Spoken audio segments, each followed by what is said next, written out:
June 13, 1944, 0720 hours, 4 kilometers southwest of Villers-Bocken, Normandy, France.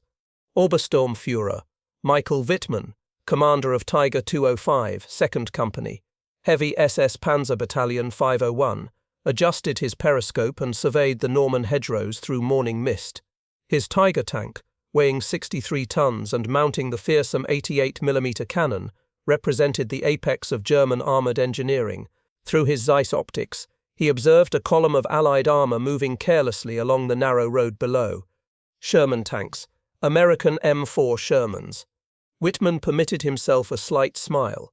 He had studied intelligence reports on these machines during training at Paderborn.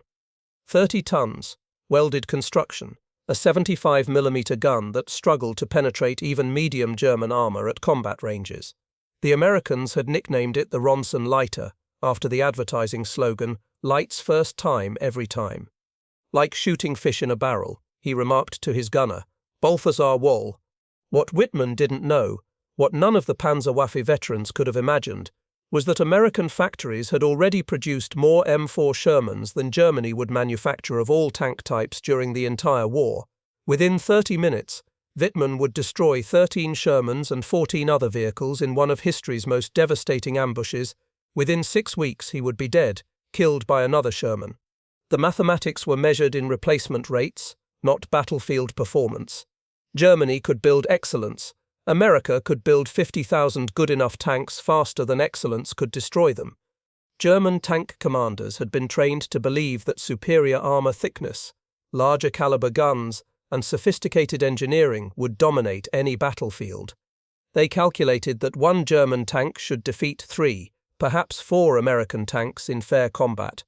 By August 1945, American factories had produced 49,234 M4 Sherman medium tanks.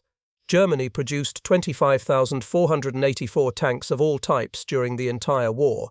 The Sherman achieved what German doctrine considered impossible: strategic dominance through industrial supremacy. In 18 months, what Panzerwaffe officers dismissed as mechanical coffins would sweep across France, Belgium, Holland, and Germany itself, replacing losses faster than German guns could inflict them. The mathematics of total war were about to collide with the arithmetic of limited production. The Panzerwaffe emerged from Guderian's theories of concentrated armor breakthrough and exploitation. German military doctrine emphasized the decisive engagement. Technologically superior weapons crewed by extensively trained specialists would shatter enemy formations at critical points. Each German tank was expected to survive multiple engagements, maintaining mechanical reliability while destroying numerous enemy vehicles. German armored training manuals stressed crew excellence. A panzer commander received 18 months of training before assignment to a combat unit. The Henschel Tiger manual stated explicitly, "One Tiger tank possesses the combat value of 5 enemy medium tanks. Properly employed, the Tiger is invulnerable to standard anti-tank weapons at combat ranges exceeding 800 meters. This doctrine produced spectacular early war results. At Arras in 1940, 100 German tanks defeated 200 British tanks through superior tactics. At the Gembloux Gap, German panzer divisions destroyed 1,400 French tanks while losing fewer than 300 of their own. In Operation Barbarossa's opening weeks, German armor destroyed 17,500 Soviet tanks. These victories built fatal overconfidence. German officers internalized the lesson that quality trumped quantity. Mathematical calculations proved that 3 mediocre tanks could not defeat 1 excellent tank if the excellent tank saw them first, had thicker armor, and mounted a superior gun. Nazi ideology reinforced these tactical assumptions. A 1943 Wehrmacht propaganda report stated, "The American Sherman represents democratic manufacturing philosophy, cheap, mass-produced, adequate for untrained colonial troops but incapable of facing German armor in honest combat." General Feldmarschall Albert Kesselring told his staff in November 1943, "American tanks are built by a nation that makes automobiles for housewives. Our tanks are built by the nation that created the Autobahn and the Messerschmitt. The outcome of any armored engagement is predetermined by this fundamental truth." This ideological framework made accurate assessment impossible. To acknowledge that Sherman tanks might achieve strategic success was to acknowledge that democratic industrial societies might outperform fascist military states. Major Werner Eckart, an intelligence analyst, submitted a report in April 1944 based on interrogations of captured American tank crews. His assessment was stark. Enemy tank crews report their factories produce more Sherman tanks monthly than we produce annually. If accurate, numerical superiority will overwhelm our tactical advantages within 6 months. The response came from General Oberst Alfred Jodl. American production claims are propaganda designed to damage morale. Major Eckart is relieved pending investigation of defeatist attitudes. Eckart was reassigned to a supply depot in Poland. Obersturmführer Michael Wittmann, age 29, from Vogeltal, Bavaria. A veteran of the Polish, French and Russian campaigns, he had destroyed 117 enemy tanks by June 1944. Wittmann believed German armor represented technological perfection, that Allied tanks were crude machinery operated by poorly trained conscripts. Hauptmann Hans von Luck, age 32, from Flensburg, commander of the 195th Panzer Grenadier Regiment, 21st Panzer Division. A professional soldier who respected Allied capabilities but believed German tactical doctrine and superior equipment would ultimately prevail. Oberst Hans Bauer, age 47, from Kassel, chief engineer at the Henschel Tank Works. He calculated that manufacturing one Tiger required 300,000 man-hours. When intelligence reports claimed Americans produced hundreds of tanks weekly, Bauer dismissed the numbers as physically impossible. Major Otto Carius, age 26, from Zweibrücken, commander of the 2nd Company, Heavy Panzer Battalion 502. Carius had destroyed over 150 Soviet tanks on the Eastern Front. He believed the Sherman represented American industrial philosophy, quantity over quality. Feldwebel Karl Steiner, age 34, from Munich, gunner in a Panther tank, 2nd Panzer Division. Steiner appreciated the Panther's sophisticated fire control system and had been shown intelligence photographs proving Sherman inferiority. Unteroffizier Wilhelm Rose, age 22, from Hamburg, Tiger tank driver with Heavy SS Panzer Battalion 101. When briefed on American armor, Rose learned that Shermans used mass-produced automotive components designed for reliability rather than performance. Lieutenant Paul Egger, age 24, from Austria, intelligence officer with the 2nd Panzer Division. Egger studied mechanical engineering at the University of Vienna and approached equipment analysis analytically, though his training kept pulling him toward conclusions confirming German superiority. June 6, 1944. Campo 30 hours. Perrier-sur-le-Dan, 5 kilometers inland from Sword Beach.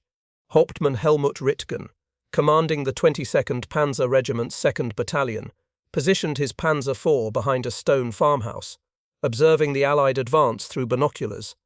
British and Canadian infantry had established a beachhead. Now their armor was pushing inland. Rittgen counted the vehicles, 12, 15, 23 Sherman tanks, advancing in extended formation across the Norman farmland. What struck Rittgen immediately was not the Sherman's appearance but their abundance. 23 tanks in one company-sized formation.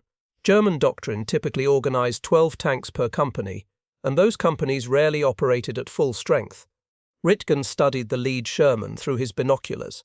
The M4A1 variant featured a fully cast hull, eliminating welded seams that could fail under fire, but the casting process required tremendous industrial capacity. The Sherman's suspension used vertical volute spring suspension, a simple system with 3 bogies per side. The design was unsophisticated compared to German interleaved wheel systems, but damaged bogies could be replaced in the field within hours. The 75mm M3 gun mounted in the Sherman's turret represented adequate but not excellent firepower. The M72 armor-piercing shell could penetrate 68mm of armor at 500 meters. His Panzer IV's frontal armor measured 80mm at the glacis. In a direct engagement at medium range, the Sherman couldn't reliably penetrate his tank's frontal arc. But Rittgen counted those numbers again, 23 Shermans. His entire battalion fielded 19 operational Panzer IVs after a month of combat in Russia, followed by rushed transfer to France. Rittgen's combat report noted, "Enemy armor operates in unprecedented densities. Individual American tanks demonstrate adequate but not superior capabilities. recommend avoiding direct combat in favor of ambush tactics where our superior equipment can negate their numerical advantage. While German commanders calculated tactical advantages, American factories were calculating production schedules. The Fisher Body Plant, No. 1 in Grand Blanc, Michigan, occupied 1.5 million square feet and employed 15,000 workers. The facility produced M4A2 Sherman variants using automotive assembly techniques. Each tank moved along a production line, completing one Sherman every 90 minutes during peak production. The Chrysler Detroit Tank Arsenal in Warren, Michigan, covered 113 acres under roof. The arsenal employed 25,000 workers operating in 3 shifts, including 6,500 women comprising 26% of the workforce, and 2,250 African Americans representing 9%. The Detroit Arsenal produced 18,413 M4A4 Sherman tanks between April 1942 and September 1943, averaging 39 tanks daily. German tank production operated on entirely different principles. The Henschel Works in Kassel employed 8,000 workers producing Tigers. Each Tiger required hand-fitting of components and extensive quality testing. The factory's maximum monthly production reached 25 Tigers. A single American facility outproduced Germany's premier heavy tank factory by orders of magnitude. But this was merely the first shock. July 8, 1944. Multiple locations across the Normandy front. Within 4 weeks of D-Day, reports flooded German headquarters from every sector. Panzer Lehr Division reported engaging Sherman concentrations near Saint-Lô. The 12th SS Panzer Division encountered Sherman battalions near Cannes. Each report described the same phenomenon, American armor appearing in unexpected densities. Hauptmann Paul Egger received the assignment to analyze captured American equipment. On July 8, a Panther had knocked out 3 Shermans in an ambush near Villers-Bocage. One remained relatively intact after penetration through the turret ring had killed the crew without igniting ammunition. Egger examined the captured Sherman methodically. The serial number indicated manufacture at the Lima Locomotive Works in Ohio during March 1944, 4 months from factory to European battlefield. The Sherman's construction revealed mass production techniques throughout. The transmission casing showed casting marks indicating automated foundry production.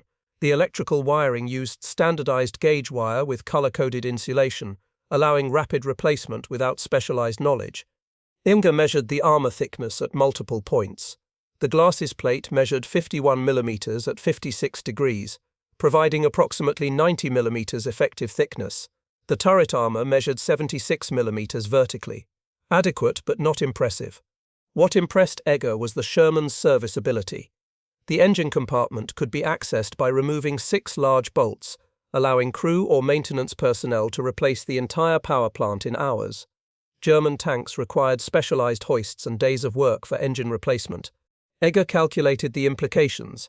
If Americans can ship a tank 4,000 miles in 4 months, manufacture it with interchangeable parts requiring minimal skilled labor, and design it for rapid field maintenance, then their replacement rates could exceed our intelligence estimates. A Sherman destroyed in combat could be replaced within weeks. Our Panthers require months to manufacture and often cannot be replaced at all. His report continued. The Sherman represents industrial warfare philosophy, adequate performance, maximum producibility, simplified maintenance. While our tanks are superior in individual combat, American industrial capacity may render that superiority strategically irrelevant. The Sherman production network encompassed 11 major facilities across the United States. This distributed production network meant that damage to any single facility wouldn't significantly reduce overall output. German tank production concentrated in vulnerable facilities like Henschel in Kassel, MAN in Nuremberg, and Daimler-Benz in Berlin. The evidence was mounting, but German leadership refused to believe the mathematics. July 18, 1944. Führerhauptquartier Wolfschanze, East Prussia. General Feldmarschall Günther von Kluge, recently appointed commander of Army Group B in France, presented his situation assessment to Hitler and the assembled staff. Von Kluge spread reconnaissance photographs and intelligence summaries across the conference table. The Americans have landed 9 armored divisions in Normandy, von Kluge reported. Intelligence estimates indicate approximately 2,000 tanks currently operational in the beachhead, with reinforcements arriving daily. German forces in Normandy possess 672 operational tanks across all types. The numerical disparity is approximately 3-1 in enemy favor. Hitler interrupted. Your Panthers and Tigers are superior to any Allied tank. The qualitative advantage compensates for numerical inferiority. Von Kluge responded carefully. Our equipment is superior in individual engagements. A Panther can destroy 3 Shermans in favorable conditions, but the Americans deploy 6 Shermans for every Panther. When we destroy 3 more remain. When we lose 1 Panther, no replacement arrives. Reichsmarschall Hermann Göring rejected the assessment. American production claims are propaganda. No nation can produce thousands of tanks monthly. The industrial capacity required would be impossible to achieve. General der Panzertruppe, Heinz Guderian, supported von Kluge. I have reviewed captured production data. The Ford Motor Company alone produces more vehicles monthly than our entire automotive industry. If they can build 200,000 trucks yearly, they can certainly build 20,000 tanks. Hitler's response reflected ideological conviction. The Americans are a mongrel nation. Their workforce includes Negroes, women, and inferior immigrants. Such workers cannot produce quality military equipment. German soldiers and German tanks will prevail through superior fighting spirit. The meeting continued for 3 hours. Each piece of evidence was dismissed as propaganda, exaggeration, or defeatist speculation. Oberst Bernd von Kleist, a staff officer who attended the meeting, wrote in his diary, "To accept that American production exceeds our capabilities by such margins is to accept that our ideology is wrong. The Führer cannot admit this possibility. Therefore, evidence must be dismissed regardless of reliability." 6 months later, American and British forces fielded approximately 6,000 tanks across the Western Front. German forces possessed fewer than 1,500 operational tanks defending all of Germany. The Panthers and Tigers that had dominated individual engagements in Normandy were now immobilized by fuel shortages or abandoned due to mechanical failures without available parts. Meanwhile, American tank losses were replaced within days.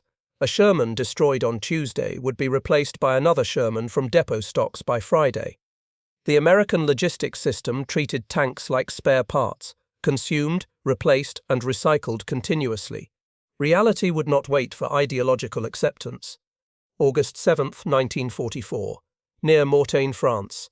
The German counteroffensive toward Avranches, Operation Lüttich, had stalled after American forces destroyed the 2nd Panzer Division's lead elements. During the initial assault, the 116th Panzer Division briefly overran American positions near Mortagne, capturing several destroyed Shermans. Hauptmann Wilhelm Becker, a technical intelligence officer, received orders to examine the captured vehicles. Becker had studied mechanical engineering at the Technical University of Berlin and understood armored vehicle design principles. The first Sherman he examined had been penetrated through the frontal armor by an 88mm round. The tank hadn't burned because the crew had activated the fire suppression system before bailing out. Becker climbed through the turret hatch and examined the interior. The fighting compartment was surprisingly spacious.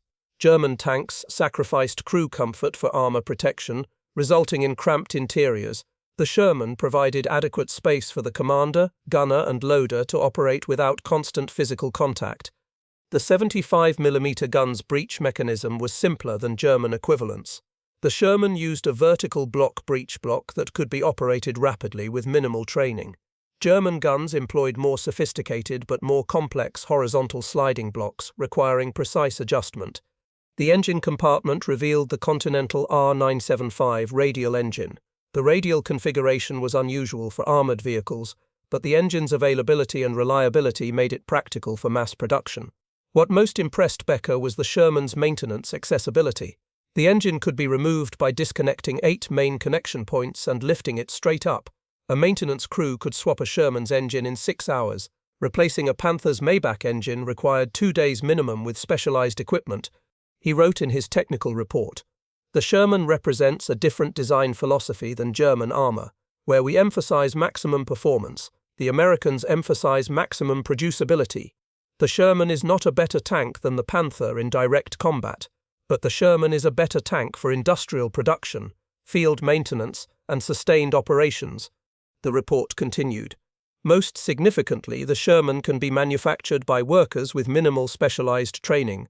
Our Panthers require skilled machinists and experienced welders.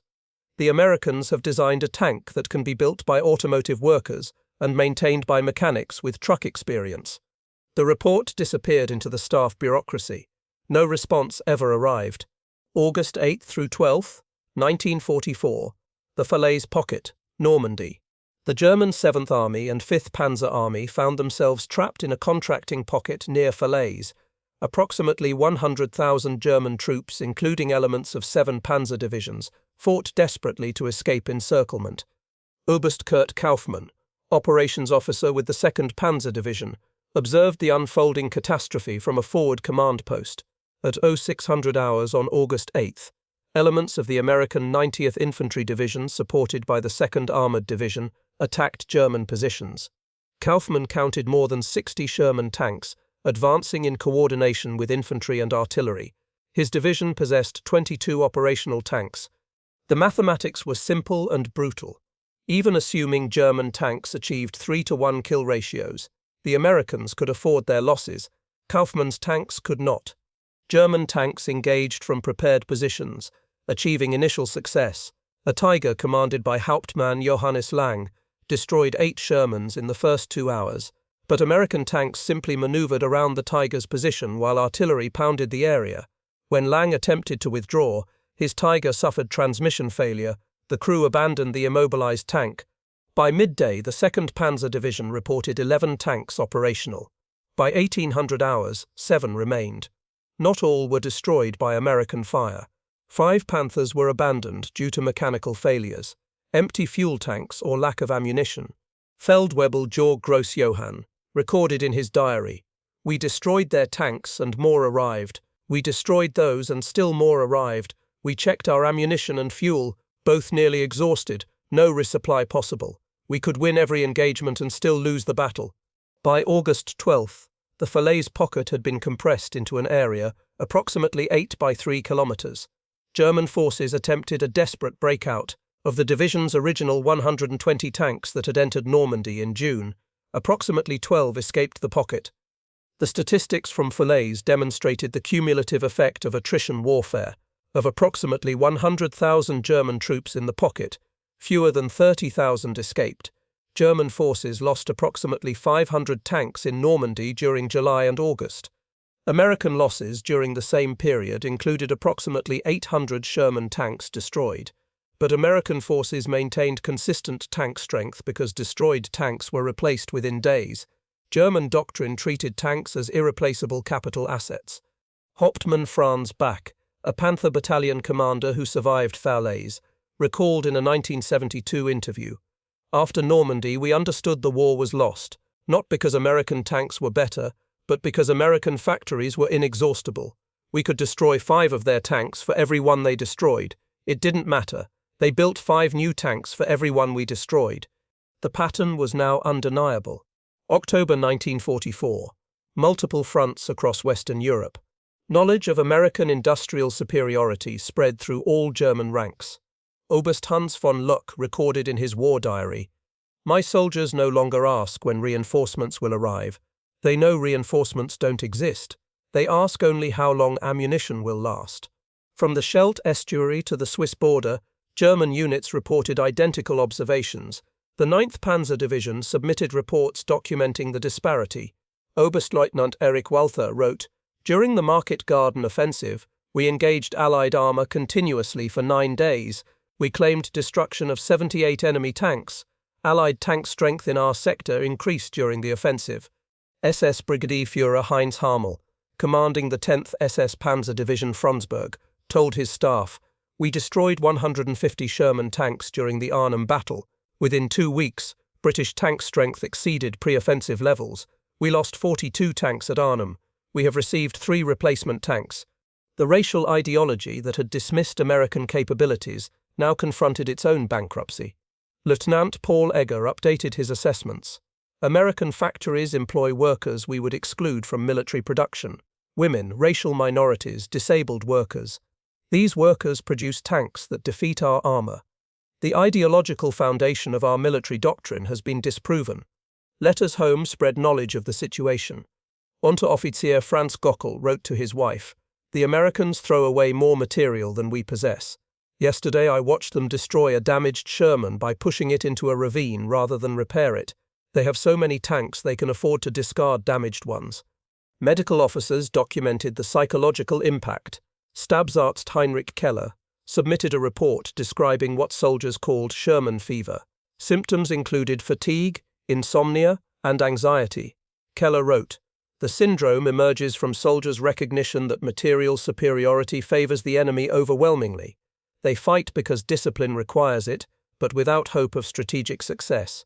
Hauptmann Otto Carius, the tank ace who had dismissed Shermans in 1943, revised his assessment.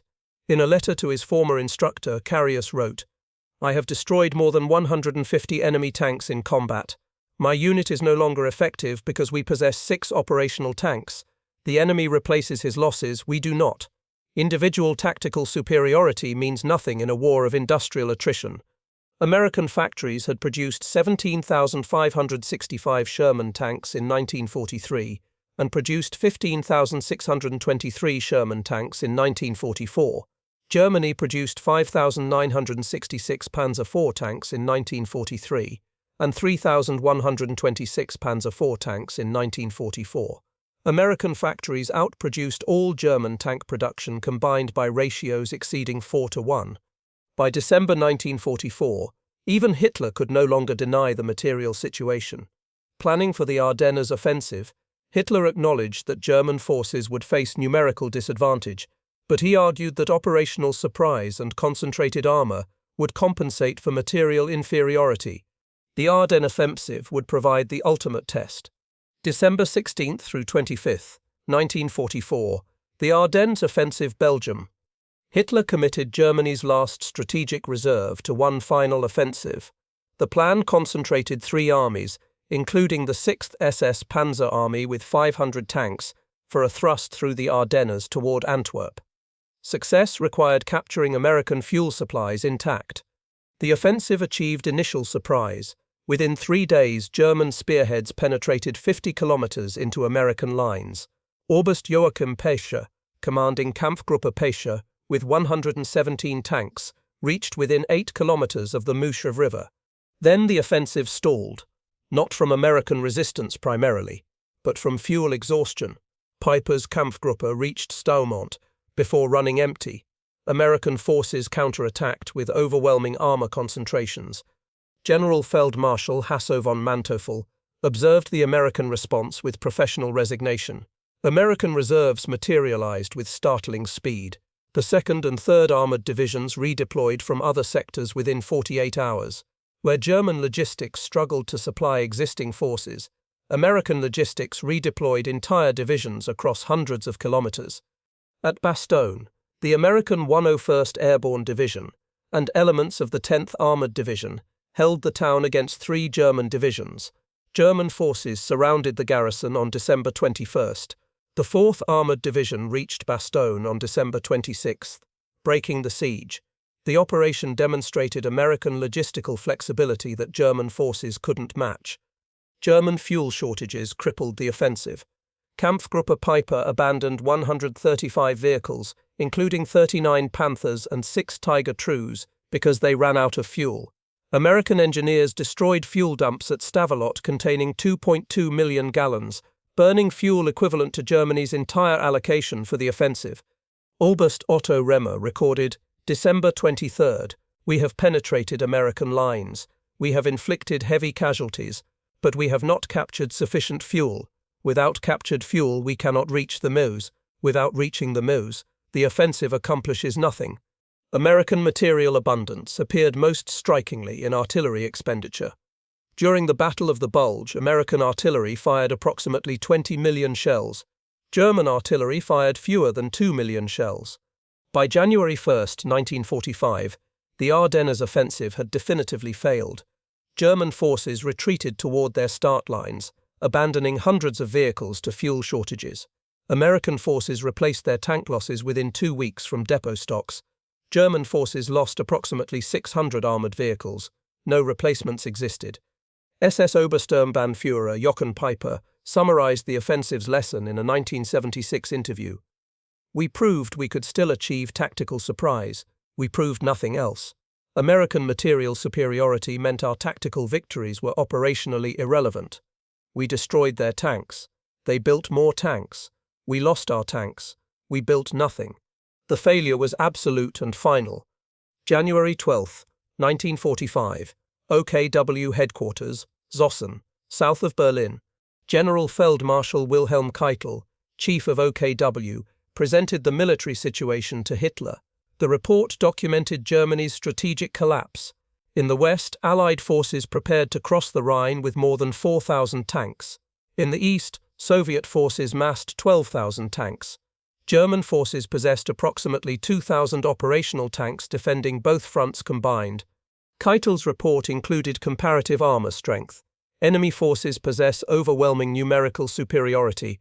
Allied armor operates at densities exceeding our own by ratios of 6 to 1. Current ratios exceed the threshold where qualitative advantages remain relevant.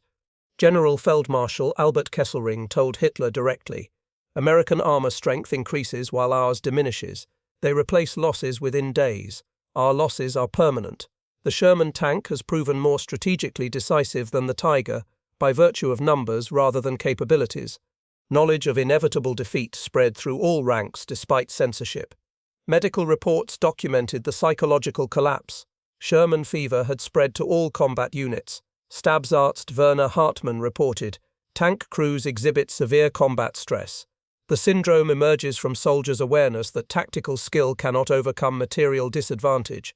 Surrender rates increased across all fronts. Hauptmann Richard von Rosen, a Panther battalion commander captured near Remagen, explained his decision. "My battalion possessed 11 operational tanks. American forces surrounded our position with more than 60 tanks. We had ammunition for one engagement and no fuel for withdrawal.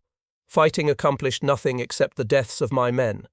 On March 7, 1945, elements of the American 9th Armored Division captured the Ludendorff Bridge at Remagen intact. Kampfgruppe Schreiber, with 19 Panthers and Tiger IIIs, counterattacked on March 9. Oberleutnant Hans Schreiber recorded the engagement. "We attacked at dawn. We destroyed 7 Sherman tanks in the initial assault. American reinforcements arrived within 30 minutes. More than 40 tanks. We destroyed 12 more Shermans. More arrived. By midday we had lost 9 tanks. I ordered withdrawal. We fought because orders required it, but we knew the outcome was predetermined." The Sherman tank, dismissed as inferior in 1943, had proven strategically decisive through simple arithmetic. America built more tanks than Germany could destroy. American M4 Sherman production, 49,234 tanks. German Panzer IV production, 8,553 tanks. German Panther production, 6,000 tanks. German Tiger I and II production, 1,839 tanks. Production ratio. America produced more Shermans than Germany produced tanks of all types, by a factor of 2.5 to 1. Sherman tanks destroyed in European theatre, approximately 8,000. American tank strength in Europe on May 8, 1945, 6,734 operational tanks. German tank losses on all fronts, approximately 42,000 destroyed, captured or abandoned. German tank strength on May 8, 1945, effectively 0. German tanks achieved approximately 2.5 to 1 kill ratios against Allied armor in average conditions. Kill ratios proved strategically irrelevant because American replacement rates exceeded German destruction rates by factors of 3 to 1 or greater. Average time to replace destroyed Sherman, 5 to 8 days from depot stocks. Average time to replace destroyed Panther, 3 to 6 months, if replacement possible. American fuel production, 1.8 billion barrels annually. German fuel production, 33 million barrels annually, declining to fewer than 12 million by 1945. Ratio, America produced approximately 150 times more petroleum than Germany. The Sherman strategic dominance shortened the European war by an estimated 6 to 12 months. Earlier German collapse saved approximately 500,000 Allied lives and prevented additional civilian casualties in bombed German cities. September 1975, Fort Knox, Kentucky. United States Army Armor School reunion. Hauptmann Otto Carius, the German tank ace who had destroyed more than 150 enemy vehicles during the war, attended a reunion of armor veterans.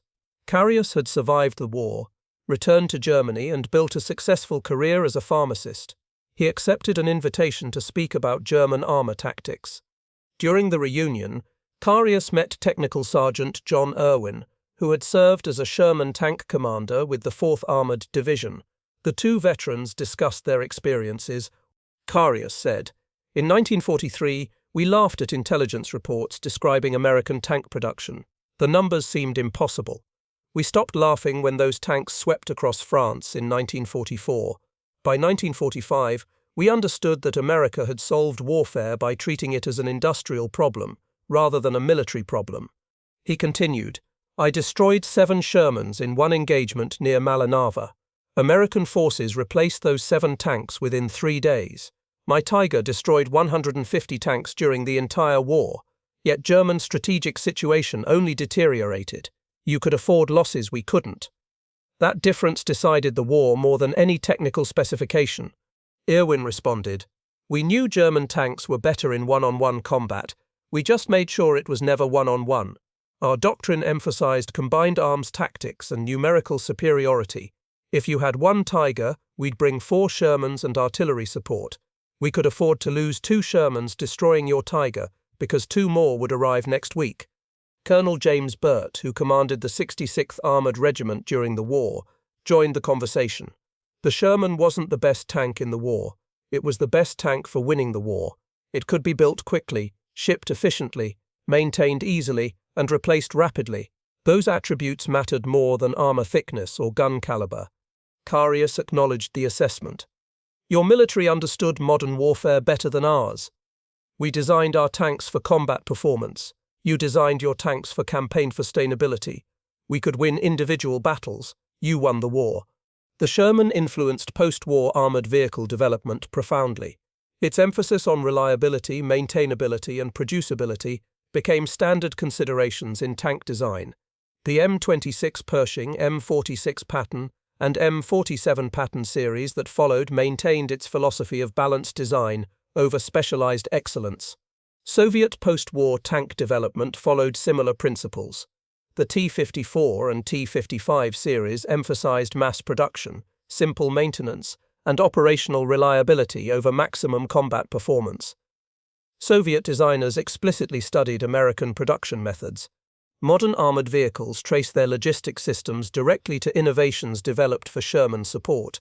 Standardized fuel types, modular component replacement, and simplified maintenance procedures all emerged from World War II American armor operations. Approximately 35,000 German POWs held in American camps chose to remain in the United States after the war rather than return to devastated Germany. Some former Panzer officers became engineers in American automotive and defense industries. Oberst Hans von Luck spent 5 years in Soviet captivity. After repatriation in 1950, von Luck wrote extensively about the war and became an advocate for German-American military cooperation. Michael Wittmann died on August 8, 1944, near Cinthio during Operation Totalize. His Tiger was destroyed by either a Sherman Firefly or a Canadian anti-tank gun. Wittmann's tactical brilliance proved insufficient against the material abundance that characterized Allied operations. Sherman tanks are preserved in military museums across the world. The American Armored Foundation Tank Museum in Danville, Virginia, maintains operational Shermans. The Bovington Tank Museum in England houses multiple Sherman variants alongside German tanks they faced in combat. The United States military's logistics doctrine traces directly to World War II innovations developed to support operations across 2 oceans simultaneously. Modern American military planning assumes that logistical capacity determines strategic options. Military education curricula worldwide use the Sherman as a case study in balancing technical performance against producibility and sustainability. The lesson remains relevant. The best equipment is equipment that can be fielded in sufficient quantities to achieve strategic objectives. Obersturmführer Michael Wittmann began June 13, 1944, believing German armor superiority would contain the Allied invasion. He ended that day having destroyed 27 Allied vehicles in one of history's most successful single-tank actions. He ended his life 8 weeks later, killed by the same Sherman tanks he had dominated tactically but could never defeat strategically. German Panzer commanders laughed at the M4 Sherman in 1943, confident that their Tigers and Panthers represented evolutionary superiority in armored warfare. By 1945, those commanders who survived were no longer laughing. They had learned that in modern industrial warfare, adequate equipment produced in overwhelming quantities defeats excellent equipment produced in limited quantities. The Sherman proved that democracy's strength lies not in ideological purity or racial homogeneity, but in economic capacity and industrial flexibility. American factories, staffed by women and men, immigrants and native-born, black and white, and every ethnicity, outproduced Axis factories by factors that made tactical excellence strategically irrelevant. The diversity that Nazi ideology claimed would weaken America instead multiplied its capacity to sustain military operations. The Panzerwaffe learned what every military force must learn. Wars are won not by the best weapons, but by adequate weapons fielded in sufficient numbers with sustainable logistics. The M4 Sherman wasn't the best tank of World War II. It was the tank that won World War II, and that difference explains everything about the conflict between industrial democracy and military dictatorship. The mathematics were written in steel, measured in production rates, and calculated in replacement capacity. 50,000 Shermans proved more decisive than 6,000 Panthers, because numbers eventually overwhelm excellence when numbers arrive with sufficient competence. The lesson remains valid. In total war, quantity has a quality all its own,